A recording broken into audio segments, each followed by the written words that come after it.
Mohana w'Imana ngewe nitwa Sheikh Maniro Ismail nkaba naturutse muri Faith Leaders nkaba mpagariye idini ya Islam nkaba ndi kumwe na bashiki banjye aribo amazina Mushimiyimana Zawadi naturutse mu muryango w'Abayisilamu mu Rwanda. Murakoze. Amazina ya Nyiricyizere Mutekereza Youth Representative. bazi kwivuga mwabumvishe rero kandi bafite ibitekerezo bihamye murakoze.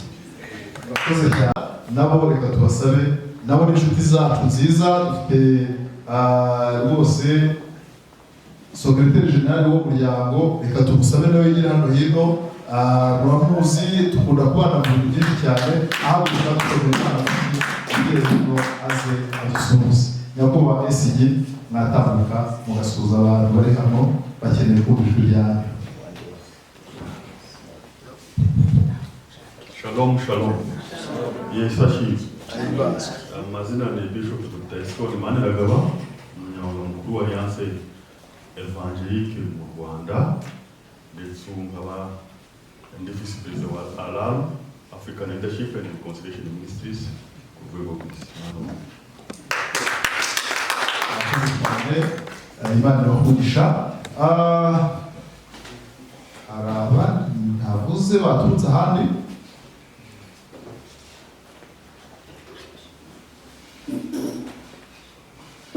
Dufite rero na timu y'abanyamakuru bari hano nabo bari kudufasha. Ejo bundi nagiye kubona mbona niba ryari mbona kuri televiziyo amakuru rahise umuntu arambwira ati tuzi ko mbabonye kuri televiziyo. Ubwo nabo abantu bari muri iyo siya media nabo reka basabe bigire hejuru badusuhuze. Abanyamakuru turi kumwe hano badusuhuze banatwibwira n'itangazamakuru bakorera.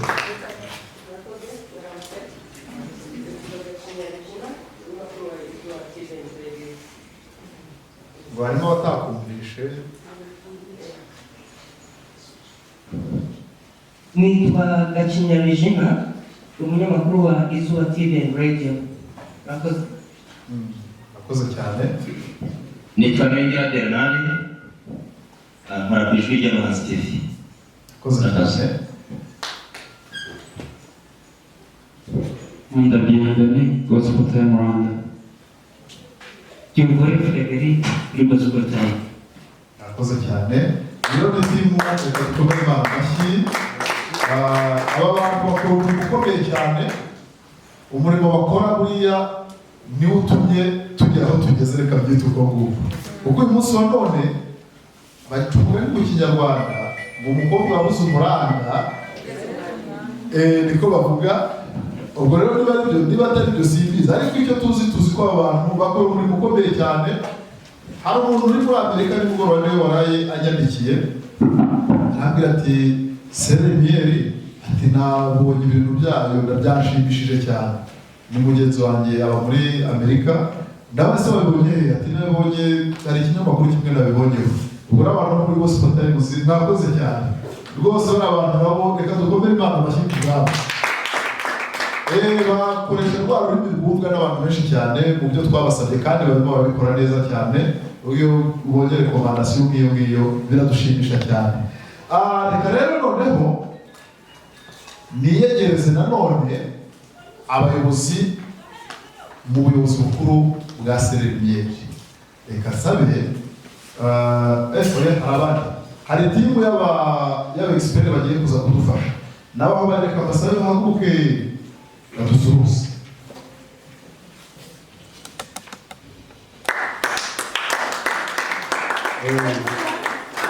Haleluya. Haleluya. Nitwa Makarekana bano kujyaga mu kibazo hospital. Nitwa Medite Uwikije, tumwe mu bahagarariye urubyiruko muri UNESCO. Yesu nashimwe.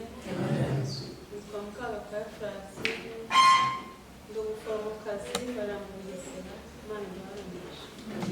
Barakoze. Ubwo mu kanya rero hari agaseke bapfundikiriye. Urabona ko ni timu kabisa.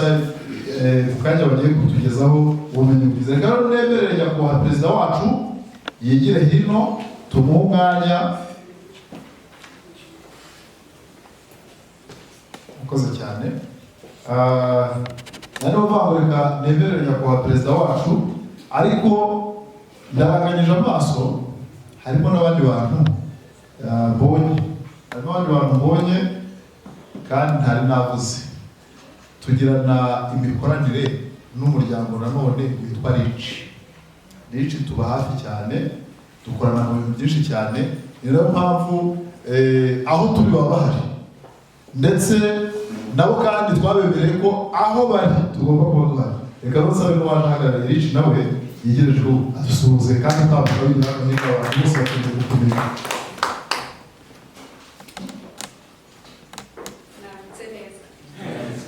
uramubona wese aha yego barimo barakureba ngo wabibwira.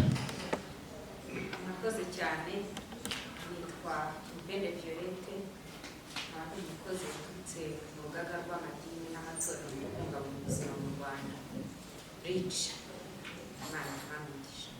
Violette arakoze cyane akabusobwe ariko ntabwo ari ukubirengagiza. Rero ndizera ko nta wundi nibagiwe baracyahari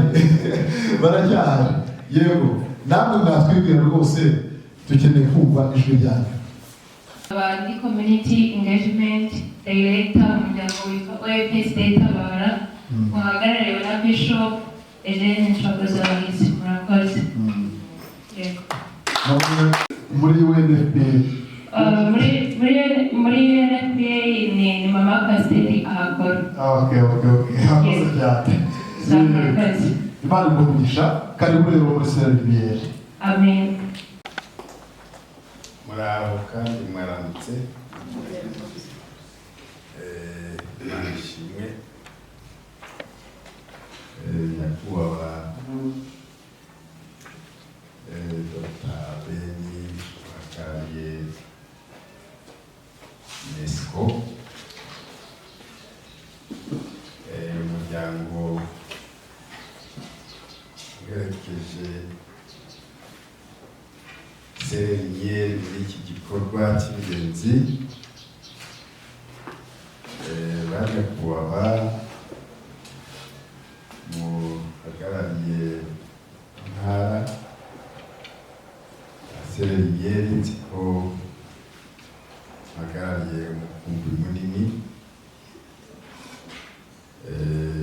kugeza hasi ku mirenge turabizi mufite umurimo ukomeye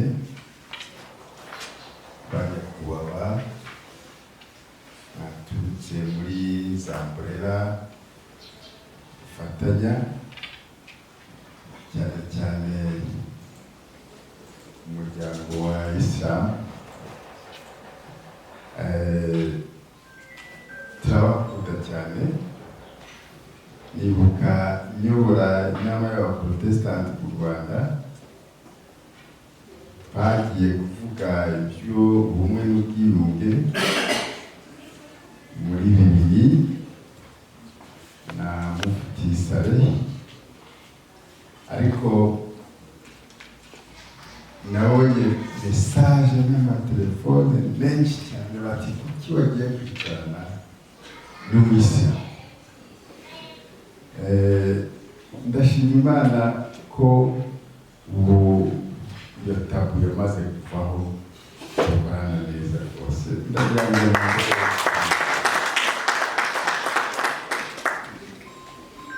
Banyakubahwa rero uhagarariye RICH Umbrella of Umbrellas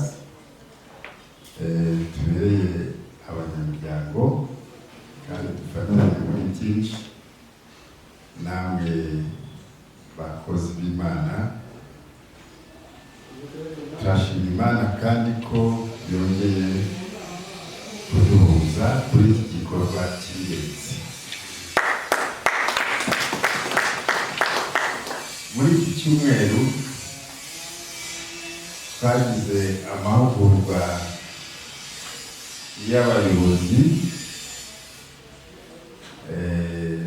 baturutse mu nzego zitandukanye za leta nk'uko nyakubahwa Dr. Antoine yabivuze mwayibonye ku makuru. Twari dufite n'abayobozi b'imiryango itegamiye kuri leta ndetse n'abakuru b'amadini n'amatorero kuri iki gikorwa cyo kwita ku ngimbi n'abangavu kandi turwanya ikintu gikomeye cyane gikomereye igihugu cy'inka ziterwa abatagejeje ku gihe z'imburagihe. Ni umurimo ukomeye twebwe dukwiye guhagurukira, kuko abo baziterwa hirya no hino usanga aribo bafite ibibazo muri iki gihe. Ibibazo by'uko ababyeyi bamwe babaciye mu miryango yabo, ibibazo by'uko amadini nabo hari imvugo nyinshi dukoresha mu madini, guca, gushyira hanze, guha akato, ariko tubashyiraho amakosa menshi. Ariko igikwiye gukorwa muri iki gihe, impamvu twahamagaye mwebwe abagiye kwigisha abandi, ni ukuvuga ngo amahugurwa y'uyu munsi tugiye kwiga ibyo tuzafashisha abandi kugira ngo iki gikorwa kirangire. Abo bantu rero ni byiza ko gucyaha, ariko tumenye n'impamvu. Akenshi bafatwa ku ngufu, akenshi bashukishwa amafaranga kubera nivo baba bariho y'ubwangavu, badashobora kureba imbere, ndetse n'uburere bahawe ugasanga baguye muri icyo kintu gikomeye. Amatorero rero nicyo twiyemeje muri iyo nama, ni uko aba bakwiye guhanwa mu rukundo. Umugabo akamutera amabuye, naho burya ntiyasibwa n'irindi nyina yanyuzemo byamwafekise, bituma noneho agira umutima mubi ku bagabo. Ariko bamukoreye kanseringi yabaye muzima. Rero ni inshingano zacu gutangira umwana agisamwa, avutse, akuze, abaye umwangavu cyangwa se ingimbi zo kumva hafi. Kandi icya mbere ngira ngo izi nyigisho nitumara kuzifata tugende tuzishyire mu bikorwa, icya mbere n'imyifatire yacu imbere y'abana nayo ni icyigisho gikomeye cyane. Hano muri Kigali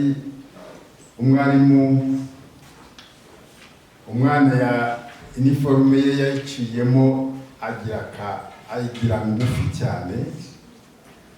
Umwarimu amusubiza iwabo ati, uko si iniforume twababwiye, genda n'ababyeyi bawe tubabwire ko ugomba kujya wambara iniforume imeze nk'iy'abandi. Azana nyina, ahageze ati nicyo mwamubonye. Ariko ubwo na nyina nawe yambaye akari hanyuma y'umukobwa. None se hari utanga icyo adafite? Natwe ababyeyi ni ikibazo turagomba kuba dufite ubwo buriri. Tudatinze rero turagira ngo tubifurize amasomo meza, ariko atari kubika mu kabati, ahubwo tugiye gushyira ibikorwa. Leta yacu ndetse na nyakubahwa Perezida wa Repubulika ni ikintu gikomeye bahora badukangurira: umuturage ku isonga. Uwo mwana ni umuturage w'igihugu. Ijambo ry'Imana rirabidutoza. Murabona ko dukwiriye, ari inshingano zacu, cyane twebwe abanyamadini n'amatorero. Ibyo tubwirwa tugomba kubishyira mu bikorwa. Ndagira rero ngo ndangize nshimira mwese mwaje, cyane cyane umushyitsi wacu mukuru Dr. Beni uhagarariye UNESCO, kandi tunamusezeranya ko atibeshye, UNESCO itibeshye gufatanya iki gikorwa na Sererinyeri. Nk'uko twabivuze ubushize, ni umbrella ifite amatorero n'imiryango agera ku 128, kandi nyakubahwa mwabonye ko dufite ku nzego zose, ku nzego, ku rwego rw'intara, rw'uturere, kugeza hasi aho ngaho dufite ba focal point bacu. Turizera ko iki gikorwa kizarushaho kugenda neza, kandi rwose twizera tudashidikanya ko tuzagira umuryango mwiza nyarwanda uzira umuze, ahubwo ukwiye koko umunyarwanda. Imana ibaho umugisha. Rero bari bansabye kwerekana abo dukorana. Hari Dr. Antoine yaza akabibwira. Hari wungirije Secrétaire Général yagize impamvu zikomeye. Hanyuma hari Trésorier nawe nahaguruke, uriya umubitsi. Hanyuma wungirije Secrétaire Général nawe uriya. Hanyuma dufite ushinzwe umutungo nawe ari hariya, ubwo barivuga. Hanyuma reka rero tutangire kuri Antoine, ariko nasabaga ko mu byubahiro byanyu ababonye imipira nyakubahwa Dr. Beni yagera hano mwese mwamaze kuyishyiramo, kugira ngo tugaragaze ko turi muri iki gikorwa, kuko twaje nk'abanyeshuri, kandi umunyeshuri wese agira iniforme.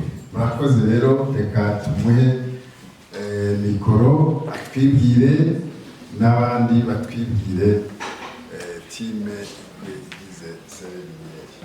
Murakoze nyakubahwa Perezida wacu, kadukomere Imana amashyi.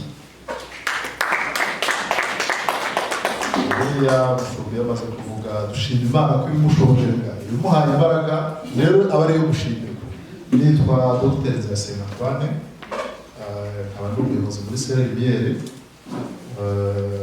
kuri headquarter, nkaba muri Sererinyeri nshinzwe, cyangwa se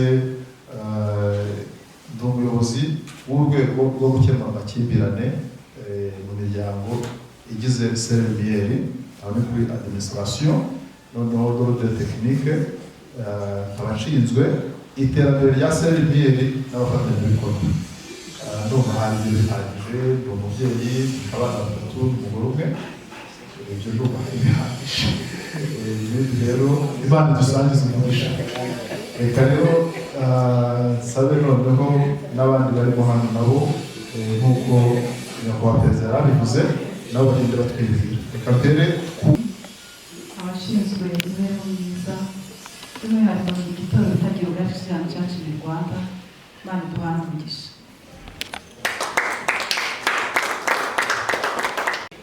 Nitwa Revera Nyiramure Domina, abantu mu bibazo Selemiyeri, abanyoboye n'itorero ryitwa Charismatic Peace Evangelical Church mu Rwanda rikorera mu mujyi wa Kigali no hanze y'u nkaba ndimo utanga amasoko muri Onisco. ni ukuvuga ngo uriya amasoko yo muri Selemiyeri yose atambuka abihakanye ari muri umwe ushoboye kubihakana, ubu ntacyo natwe twakora. Abo mu kanama ko gutanga amasoko. Yitwa Gasengayire Sabine, ndi Revera uhagarariye itorero ryitwa Efata Church, nkaba ndi umumambure muri Selemiyeri, ndi Presidente ushinzwe gutanga amasoko muri Selemiyeri. Imana ibamugisha. Ndi Revera Dr. Kabadege Patricia, nkaba umubitsi muri Selemiyeri kandi nkaba ndi n'umuyobozi w'umuryango w'ivugabutumwa rivuguruye no kwihana mu Rwanda. Imana ibamugisha. Nitwa Revera Pasteur Françoise Murwere, ndi umushumba w'itorero Isoko y'Ubugingo mu Rwanda, kandi secrétaire wungirije muri Selemiyeri, nta n'umumambure waryo. Imana ibamugisha. Revera Masika Josepha, nanjye nk'abashinzwe finance muri Selemiyeri, aba vice representa mu itorero Reformed Baptist Convention mu Rwanda. Na hano perezida yahaye umwanya Dr. Ben, ndumva nta wundi muyobozi hari usigaye. Twasaba rero umuyobozi wa UNESCO kuko twamenye ko afite izindi nshingano akatugezaho ijambo dutegure ry'uyu munsi nk'abatrainers kuwa Dr. Ben. Muri iki cyumba abantu bateraniye aha ngaha ni abashumba ndetse n'abatari abashumba. Iyi porogaramu ya O3 turimo gutyaza, ni session ya kabiri cyangwa se ni umunsi wa kabiri muri no porogaramu ya O3, kandi duteganya ko igihe tuzaba turangije mu bufatanye bwa UNESCO tuzabaha certificate zibemerera noneho kumanuka cascadinga iyi porogaramu hasi muri community, tukabasha kugera ku byo twifuza mu bufatanye bwacu twese. Karibu rero tugezeho ijambo uyu munsi.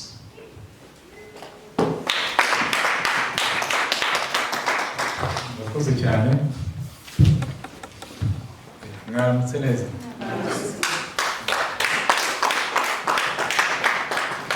Ndibaza ntabwo ari ubwa mbere mpagaze imbere yanyu, ntabwo ari ijambo ngiye kuvuga kuko ngiye kuvuga ijambo ndi mwarimu ntabwo njya mbishobora, ahubwo ngiye kubabaza. Nagira umumpe mikoro yindi, ndashaka abadamu babiri n'abagabo babiri kuko ibi byose byavuzwe, izo protocole byose kuwa kabiri twari turi hano n'abayobozi banyu twaravuze, imyanzuro twafashe bari bagejejeho. So ndashaka kubaza madame, kubera ikiri hano bakubwiye ngo uze uje gukora iki? Nitwa Musabyimana Esteri muri Selemiyeri, naje ku mahugurwa kugira ngo ninde wakubwiye ngo uze muri Selemiyeri? Bakubwiye ngo uze gukora iki? Kumva amahugurwa y'ibijyanye n'imyororokere y'ururiya n'urubyiruko. Ntabwo usanzwe uzi se? Ndabizi ariko ndashobora kuba nabafasha abantu. Umwana abana bafite imyaka ingahe? Afite imyaka 12. 12. Ibyo bintu se arabizi by'imyororokere? Arabizi kuko niyo yiga abisobanurira ariko kugereka arabisobanura aranabyiga nawe akabisobanura nanjye nkamubwira ibyo atangira kukubwira byari bimeze bite yatangiye ryari atangira kubimbwira yari ageze mu wa kane wa kane wa primaire yatangiye avuga mu gihe anyereka uko ku ishuri babigishije ibijyanye n'imyororokere akanyereka shema yakuye ku ishuri akabisobanurira ni umuhungu akanyereka niga mu wa kane ubwo yari afite imyaka ingahe 8 uyu munsi ari muri segonderi mu wa mbere kugira ngo se nta bimenyetso wabonaga afite byerekeranye n'ibyo bintu oya nta bimenyetso yari afite wabonaga ari ibisanzwe oya bimbwiraga ko ibintu bishya kuri we kuko nta narigeze mbimubwira ariko aho nziye muri aya mahugurwa noneho ndabimubwira noneho nanjye nkamubwira ubwa kabiri nje muri aya mahugurwa nkamubwira nanjye ibyo nabonye n'ibyo yumvise n'ukuntu mubwira ko yitwara ubushize wari waje mahugurwa yego urakoze cyane abantu baje mahugurwa ubushize mu Rwanda turebe harimo abaje bwa mbere harimo abonye isura yanjye bwa mbere ndashaka abaje ubushize yicariye ndashaka uburyo abaje ubushize bana mumanike turebe muhumureze nawe cyari mumanike cyane ugenda mwarimu ntabwo iyo itamanitse twavuye hano hari imyanzuro dufashe mwanyibutse umwanzuro wa mbere twafashe wa mungu rero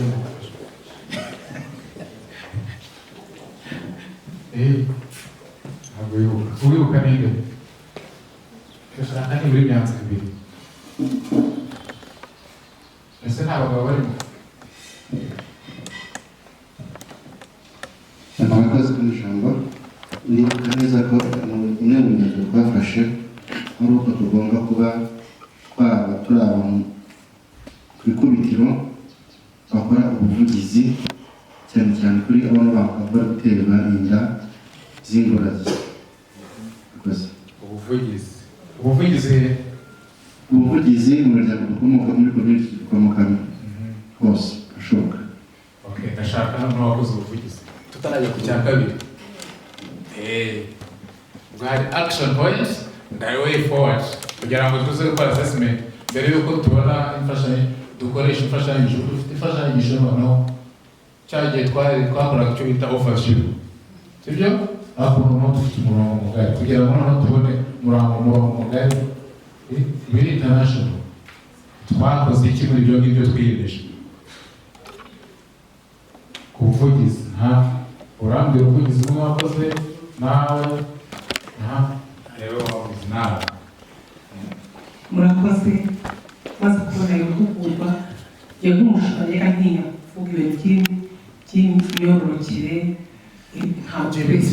by'ibitsina ntinya kubivuga mu mazina ariko maze kwiga aya mahugurwa mu rusengero hari itsinda ry'urubyiruko twari dufite nabibigishije ibyo kugira ngo ntabwo bamwe kuko ntinya kuvuga nk'ababyeyi bakora amahugurwa icyo gihe n'amafoto n'ayatanze twakoze amahugurwa babwira ko ibi byakira amafoto tubananije Bishop Didas iby'urubyiruko dukora amahugurwa ndabahugura iby'imibonano mpuzabitsina yo gutinya bya kirazira hari ibintu abana bari bazi ngo iyo umuntu yambaye ishishi yagize gutera aba mwiza ngo umukobwa y'imibonano mpuzabitsina babwira ko ari ukubeshya cyangwa se ko ari ibindi bintu baba bashaka ariko atari byo kwereka umurongo ngenderwaho abantu bari bazi ngo no gutwita ntabyo bazi iriya minsi yo kubara narabibigishije ubu ngubu ubona ko ibintu birimo kugenda neza asigaye batinyuka kandi ukora assessment ufite kumenye ko hari changes zihari hari abana benshi bajyaga bava mu ishuri kubera ko bagiye mu kazi ko mu rugo gushaka amafaranga kugira ngo base neza ariko abana gusuye ntabwo bakiva mu mashuri ubu rwose birimo kugenda neza no muri kora ntabwo bakishingira barakora ubukwe mu bintu bifite urakoze uzatumira tubasure uzashaka umwanya sibyo Antoine? Yes. Ndiyo ariko ntuvuge n'ibyo yavuze murakoze cyane Nitangira kuba izi nyigisho zo guhugura abasore n'abakobwa bageze mu gihe cy'ingimbi, ibyo byaramfashije cyane kuko nabaga mu itora ariko ntabasha kuba nabahugura cyangwa ngo njye kubabwira uburyo bagomba kwifata. Ni ukuvuga ngo rero tumara guhabwa izi nyigisho byaramfashije cyane, nanjye ngo ndatinyutse ndetse numva ngombye gukora ubuvugizi mu rubyiruko cyane ko nkunda kubana n'abana b'abasore n'abakobwa. Iyo nabahuje n'abaganirije babwira ko bagomba kwirinda gukora imibonano mpuzabitsina mu buryo bw'ihohotera, babwira yuko bagomba gushaka uburyo bwose bakwirinda bagakoresha udukingirizo kugira ngo imibonano mpuzabitsina bataza gutwara inda zitagira impamvu. Rero ubwo hari abana benshi bagiye bampa ibibazo bakambwira bati ese njyewe mama yabyaranye na data kandi data ntashobora kumunyereka, ari nabyo bituma mba ikirara kuko numva mama yarazi kumugeza amafu. Ariko nagerageje gufata uwo mubyeyi muhuza n'uwo mukobwa wiwe ku buryo namwigishije nyine mubwira ibyo byose byo kwirinda no kugendana yirinda mu buryo bw'imibonano mpuzabitsina. Uwo mwana muhuza n'umubyeyi ndabunga, ubu babanye neza mu muryango. Ikindi nanjye byanafashe mu muryango wanjye, mu bana nabyaye ndi mu b'abana benshi, ntabwo natwe bakwicaza ngo mbabwire ibyo bagomba kwirindamo, ariko byampaye imbaraga no guhumuka amaso. Nicaza abakobwa, nicaza abahungu, ndabigisha barabyumva, ndetse byambereyemo n'umugisha kuko mu bana bose mfite baririnze nagiye shyingira ntawe utegura Imana. Rero ndamugisha abantu bategura inyigisho kuko zaramfashije. Mu bana 12 nabyaye kubarira ntabwo byari byose ariko cyane gufata izi nyigisho hari intera nateye, numva ngombye gukanguka nkigisha abo bana kugira ngo babashe kuzarangiza urugendo rwabo bajya mu rugo zabo neza. Mwarakoze, Imana ibahumugisha. Nabyo wakoze cyane ko washyize mu bikorwa inyigisho twabahaye. Antoine, are you not to know this? Because we need some success stories. Dushaka success stories zanditse n'izo mu mashusho. Ubwo rero ibintu bari kuvuga hano bibaye documented ni byiza cyane, sibyo? Ntibisigara aha ngaha, ubwo nawe ni umukoro tuguhaye mu nyandiko no mu mashusho. Biba bikenewe kugira ngo ibyo ngibyo tubyifashisha n'ahandi hose bibifasha nyigisho, sibyo? Ndibaza nari gutanga umwanya, mwari kubura umwanya wo kubivuga. Reka twumve nta n'umugabo. Murakoze. Izi nyigisho ku buzima bw'imyororokere ni nziza, tugomba gushishikariza buri muntu wese. Njyewe mvuka mu cyaro, mama we kubera kubura umwanya no kugenda mu mirimo myinshi ntiyabonaga uwo mwanya wo kwigisha kw'izi nama. Umushiki wanjye yaje guterwa inda n'umwarimu, abura uwamuha inama, noneho akajya arigunga mu gitanda, twamubaza ntagire icyo adusubiza kubera kubura inama. Nyuma yaho yabyaye umwana, ubu ageze mu wa 2 segonderi, ariko haje kumuviramo ikibazo gikomeye cyane. Yaje kurwara trauma umutwe, na n'ubu kugeza na n'ubu aracyarwara uburwayi kubera ibyo bikomere yagize. Uwo mwarimu wamuteye inda arasenganaga. Ni ngombwa kugira ngo twese tumenye izi nama zo mu buzima bw'imyororokere, tuzigishe abana tubyara, tuzigishe abo tuyobora n'abo dusanze hirya no hino, tugomba kuzibigisha. Murakoze.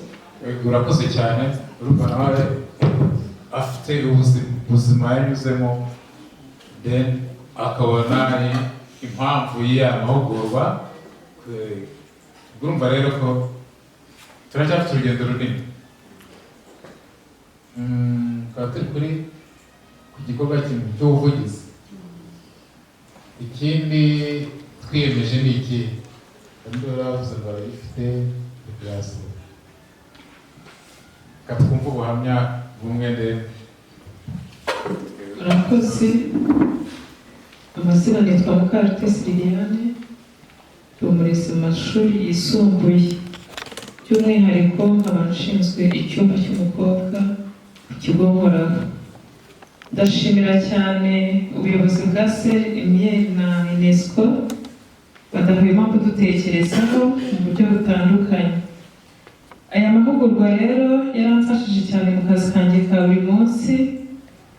Ndi umwarimu, abarimu ntabwo tujya tugira isoni zo kuvuga nk'abashumba nk'uko pasiteri yabivuze, ariko nkimara kwitabira aya mahugurwa byamfashije kurera neza mu mwuga wanjye nshinzwe wo kurera.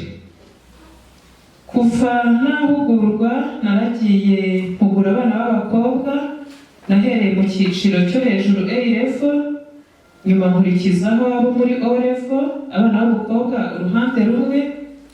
Ikintu cyanshimishije kubera ubumenyi nakuye hano, twari dufite umwana w'umukobwa wigaga senior 2, ndavuga mu ncamake, nkurikije uko namwigishije ngendeye ku bumenyi nakuye muri aya mahugurwa. Nyuma umwana yaraje aranyegera ambwira ukuntu yahohotewe, nanjye negera abankuriye tubiganiraho. Umwana turamufasha neza, biragenda bigera ku nzego zo hejuru, barabikurikirana, ikibazo cy'umwana kirakemuka. Ndabashimira cyane rero kubw'inyigisho nziza muduha, kandi natwe turabizeza ko ibyo mutwigisha ntabwo tuzabishyira mu kabati ngo dukinge nk'uko nyakubahwa Bishop yabivuze, ahubwo tuzagenda tubyapurike mu buzima bwacu bwa buri munsi. Murakoze. Reka dushimire uriya mwarimu. N'izindi mu magambo nagira ngo mbashimire. Biragaragara ko tutataye igihe, tutataye n'amafaranga. Sibyo? Guta igihe ugata n'amafaranga, kandi noneho n'igihe ari amafaranga ubuhombye kabiri. Ubwo rero ya mahugurwa arakomeza. Bariya ba trainers bafite amatopic bahisemo kubaganirizaho, mwungurana ibitekerezo. Hari ibintu byinshi muba muzi, hari n'ibyo nabo bazi babasumbijeho, ariko namwe nk'ababyeyi hari n'ibyo muzi. Ubwo ndibaza ko ntashidikanya ko aya mahugurwa agenda neza, tukazabona umusaruro. Ubwo nabwo turongera twiyemeze ibyo tuzakora ubutaha, twongera guhura nabwo dutange ubuhamya bw'ibyo tuzatwakoze. Sibyo? Nibyo? Ko mutavuga? Nibyo? Abanyeshuri bangoye icyayi umutwe nibyo byose byo. Niyo numva amajwi ndakomeza mbabaza. Turabyemeranyije twese? Yego. Okay, good. So I thank everyone who has attended this training on behalf of UNESCO and on behalf of Our Rights, Our Lives, Our Future program, that is UNESCO's program. I really thank everyone, and I look forward to working with CRML International to make sure that our community, our parents, our country is growing and our youth are changing then for the betterment of our country. Thank you so much. Thank you so much for your speech and your encouragement. You are really ni umwanya rero tugiye kujyamo, ni umwanya wo gukurikirana these TOTs training. We have these specialists who are going to come here and conduct this TOT training. nanjye ndasubiza. nta kibazo inyunganizi ziremewe. Umugabo igitsina gabo gihuye n'igitsina gore cyujuje imyaka y'uburumbuke.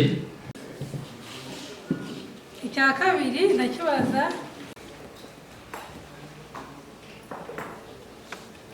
ikibazo kirabaza ni igihe umugore n'umugabo babonanye bari mu gihe cyo gusama, umugore agatwita, Imana yacu yabwe cyubahiro.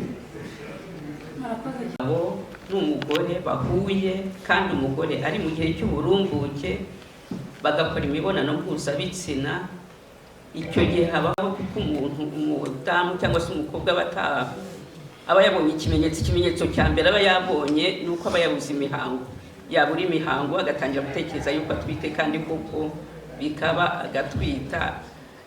Icyo nakongeraho Samara umwe nta bantu bahuye ari umugabo n'umugore, niko nabyumva ko iyo bahuye bakaryamana niho havamo gusa. Numva ari icyo ngicyo nasubiza murakoze. hari inyunganizi mwamuhereza. Yego murakoze. Ni abantu babiri bahuye mu gihe cy'uburumbuke, umugore ni usama kuko yakira intanga zivuye mu mugabo. murakoze cyane. Icya mbere biri gutwita ni iki? Siko nayo nabajije. Rero gusama ni uguhura n'intangangore bigakora urusoro. Noneho gutwita ni igihe urusoro rumara muri nyababyeyi kugeza kizabyara cyangwa se ikivuyemo. Birumvikana neza, kandi usangiye ijambo ntabwo ndi kwigisha. Tubonye ko gusama ni iki pastor? Gusama ni iki? Gusama ni uguhura kw'intanga. Gusama ni igihe intangangore n'intangabo bihuye bikabyara urusoro. Murakoze cyane. Noneho gutwita ni iki? Gutwita ni igihe umugore amara, ni igihe intangangore bimara mu mugore kugeza igihe azabyara cyangwa ikivuyemo. Murakoze. Murakoze cyane.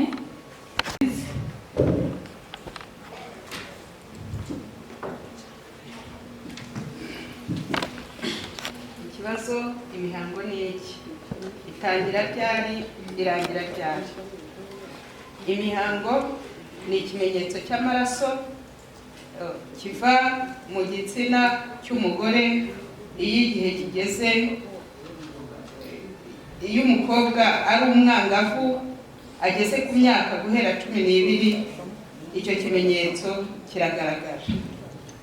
Igihe irangira wa mukobwa akuze arengeje imyaka 55 niho atongera kuyibona.